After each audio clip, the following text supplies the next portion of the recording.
Climate Now, en collaboration avec Copernicus.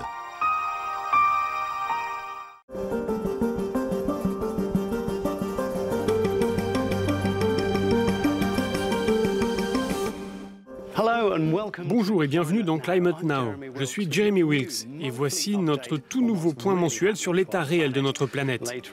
Dans l'émission, nous serons en première ligne du changement climatique et nous verrons les glaciers disparaître sous nos yeux. Tous les glaciers de Suisse sont en train de perdre de la masse très rapidement, tout simplement parce qu'il fait trop chaud pour eux. Nous poserons aussi cette question, quelles seront les conséquences réelles des feux de forêt en Amazonie sur le climat? Mais tout d'abord, examinons les dernières données du service de Copernicus dédié au changement climatique. À l'échelle mondiale, nous avons vécu le deuxième mois d'août le plus chaud jamais enregistré avec des températures supérieures de 1,2 degrés par rapport à la moyenne de l'ère pré-industrielle. Il a fait plus sec que d'habitude en péninsule ibérique, en France, au Benelux, en Allemagne et en Pologne. On peut le voir sur cette carte qui présente les anomalies en matière d'humidité des sols en août. Et regardez, au Canada, il y a eu bien plus d'humidité que la normale, tandis qu'ici en Sibérie, c'était plus sec que la moyenne. Cette sécheresse a contribué aux incendies encore en cours sur place. Dans le même temps, ceux qui ont ravagé l'Amazonie ont eux aussi fait la une de l'actualité. Mais quel impact à long terme auront-ils réellement sur le climat? J'ai posé la question au professeur Martin Wooster, spécialiste du lien entre feux de forêt et climat. Quand on abat et qu'on brûle la forêt, on remplace quelque chose qui stocke beaucoup de carbone au mètre carré par des pâturages ou des champs cultivés qui en stockent beaucoup moins. On aboutit à un rejet net de carbone dans l'atmosphère sous la forme de CO2, qui est le principal moteur du changement climatique.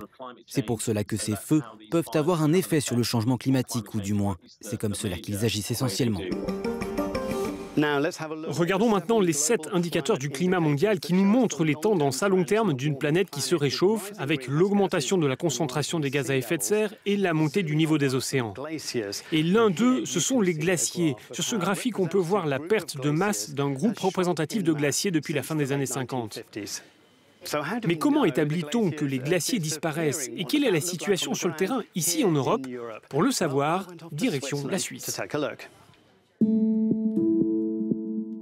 À 3000 mètres d'altitude, bien au-dessus de la station de ski de Crans-Montana, ces scientifiques de Zurich viennent réaliser un contrôle de routine sur leur équipement d'analyse de ce glacier.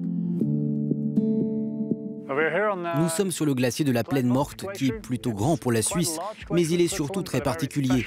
C'est un plateau, il ressemble à une immense baignoire, il n'a pas de langue glaciaire, il est plat. Comme tous ses homologues alpins, ce glacier rétréci, il a perdu près de 50 mètres de hauteur au cours des 30 dernières années. Les glaciologues utilisent un système de piquet simple et fiable pour mesurer la fonte de la glace. Donc je viens de mesurer avec le piquet la quantité de glace que nous avons perdue à cet endroit depuis octobre dernier. Et depuis, on a perdu environ 1,40 m. La surface de glace se trouvait ici et elle s'est abaissée à ce niveau en 10-11 mois. L'écart ne paraît pas extrême, mais en réalité, nous sommes dans la partie supérieure d'un glacier. Donc c'est une zone qui devrait être couverte de neige actuellement et où le glacier devrait gagner en masse. Mais cette année, et en fait chaque année depuis 10 ans, on voit que le glacier a perdu de la masse ici. Partout, on entend l'eau s'écouler. La raison, il fait tout simplement trop chaud de nos jours. Les chutes de neige ont été importantes. Cela fait 2 hivers qu'elles atteignent des quantités énormes. Ici, on a eu plus de 5 mètres de neige en avril et en mai. Donc on aurait pu penser qu'elles allaient suffire au final pour que le glacier reprenne de la masse. Mais ça n'a pas été le cas. Les températures de l'été ont été tellement élevées que tout a fondu. Et aujourd'hui, la glace fond et le glacier perd de la masse. Plus de 500 glaciers suisses ont disparu depuis 1850. D'après les prévisions, d'ici la fin du siècle, au moins 2 tiers des glaciers des Alpes devraient subir le même sort. C'est la fin de cette émission. Rendez-vous sur euronews.com/climatenow pour un décryptage et d'autres informations. Nous serons de retour le mois prochain pour un nouveau point sur le climat.